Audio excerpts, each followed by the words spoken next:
good morning guys. So pagpunta ko sa work ngayon, medyo malakas ang snow. Kaya ingat-ingat, doble ingat tayo guys, no? Kasi malakas ang snow and then madulas.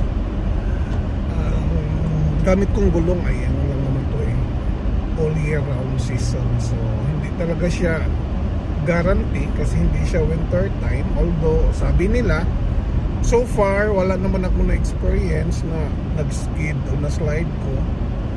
Ilang taon ko na itong ginagamit, 3 years na, no? All weather season. Pero sabi nila iba talaga daw pag winter time. Yung dati kong sasakyan naka winter tire ko, pero pareho lang naman, depende lang talaga sa pag-iingat. Okay, so work. Maraming salamat. Follow for more Kuya Wilson Vlog.